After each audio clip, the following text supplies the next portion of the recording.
Bonjour à tous.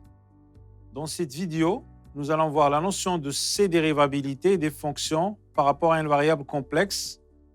Commençons par préciser quelques notations. Oméga désigne un ouvert non vide de C. On notera oméga tilde égale l'ensemble des xy dans R carré tel que x plus y appartiennent à oméga, qui est un ouvert de R2. F, une application de oméga vers C. Et on notera f tilde, l'application indéfinie de oméga tilde vers C, qui a xy donne f de x plus y, qui est une fonction à deux variables. Et on notera p de xy, la partie réelle de f tilde de xy, et q de xy, l'imaginaire de f tilde de xy. Voici un exemple, soit f de c vers c qui est z associé z carré. Alors, oméga tilde, c'est r carré, parce que oméga tilde, c'est l'ensemble des xy dans R carré, tel que x plus y appartiennent à R, à C, qui est égal exactement à R au carré. Et l'application f tilde, c'est qui à xy donne x carré moins y carré plus 2x ixy, parce que z au carré, c'est x plus y au carré, qui est égal à x carré moins y carré plus 2i xy. Si on prend maintenant f de c étoile vers c qui a z associé 1 sur z, alors oméga c'est c étoile et oméga tilde c'est r carré moins 0, 0. F tilde de xy, c'est exactement x sur x carré plus y carré plus i fois moins y sur x carré plus y carré. Il suffit d'écrire 1 sur z, c'est 1 sur x plus y et multiplié par le conjugué et on obtient notre forme de f tilde. On définit une fonction c dérivable en un point de la même manière que pour la variable réelle. Soit z0 un point de oméga, on dit que f est c dérivable en z0 si la limite, lorsque z tend vers z0, z différent de z0 de f de z moins f de z0 sur z moins z0 existe dans C. Auquel cas, elle est notée f' de z0. Donc, c'est la même définition que pour les fonctions d'une variable réelle, avec la seule différence que la variable ici est complexe. Lorsque f est c dérivable en tout point z de oméga, on dit que f est c dérivable sur oméga. Et sa fonction dérivée, c'est f' de oméga vers c, qui est z associé f' de z. Alors, nous avons les caractérisations suivantes de la c dérivabilité en un point z0. Les assertions suivantes sont équivalentes. F est c dérivable en z0 si et seulement si f' de z0 égale la limite lorsque h tend vers 0, h différent de 0 de f de z0 plus h moins f de z0 sur h existe dans C. C'est équivalent aussi à dire qu'il existe L dans C tel que f de z0 plus h égale f de z0 plus L fois h plus petit o de la norme de h lorsque h tend vers 0. Bien sûr, dans ce cas, le L n'est autre que f' de z0. Et on a le développement limité d'ordre 1 de f au voisinage de z0 qui s'écrit f de z0 plus h égale f de z0 plus f' de z0 fois h plus petit o du module de h. Donc, qui est appelé le développement limité à l'ordre 1 de f en z0. Voici quelques exemples. Si f est une fonction constante sur oméga, alors elle est c dérivable sur oméga et quel que soit z dans oméga, f' de z égale à 0. Si f est la fonction monome qui a z associé z puissance p avec p dans n étoiles, alors elle est c dérivable sur c et quel que soit z dans c, f' de z égale à pz p moins 1. C'est la même formule que pour les fonctions réelles. Même formule pour les dérivés réels, pour le cas réel. Si avec la différence, bien sûr, la variable ici, elle est complexe.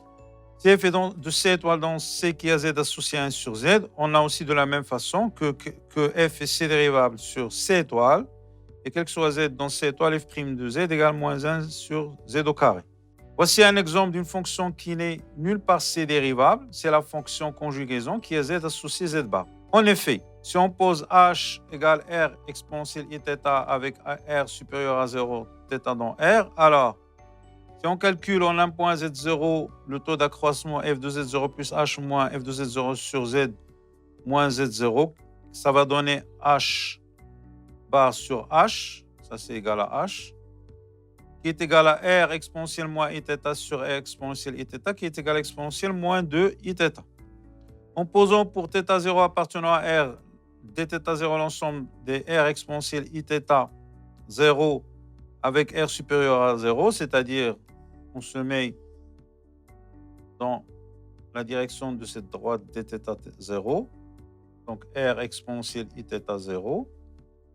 On a la limite lorsque h tend vers 0, h appartenant à dθ0 de f de z0 plus h moins f de 0 sur h, et ça va donner exactement, d'après cette formule, exponentielle moins 2 Iθ0, qui dépend de l'argument θ0.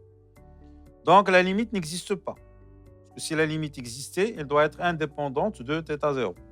D'où f n'est c dérivable en aucun point z0 de c. Le théorème suivant est très important parce qu'il va nous donner des conditions nécessaires et suffisantes sur les dérivées partielles de f pour que f soit c dérivable en un point z0. Ces conditions s'appellent des conditions de Cauchy-Riemann. On a le théorème suivant. Soit z0 égale x0 plus y0 appartenant à oméga, alors les assertions suivantes sont équivalentes. F est c dérivable en z0. F tilde est différenciable en x0 y0 et la dérivée partielle de f tilde par rapport à y en x0, y0 égale à i fois la dérivée partielle de f tilde par rapport à x en x0, y0.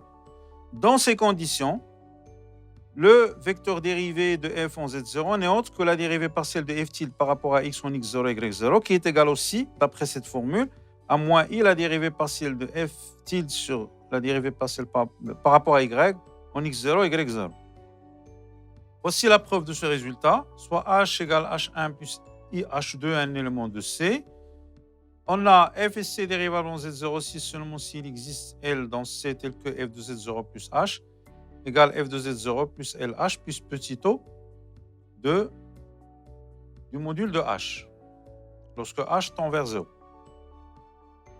C'est équivalent aussi qu'il existe L dans C tel que f tilde de x0 plus h1 y0 plus h2 égale f tilde de x0 y0 qui est égal à f de z0 plus L facteur de h1 plus i h2. Je remplace h par h1 plus i h2 plus petit o de la racine de h1 au carré plus h2 au carré en prenant la norme 2, de h.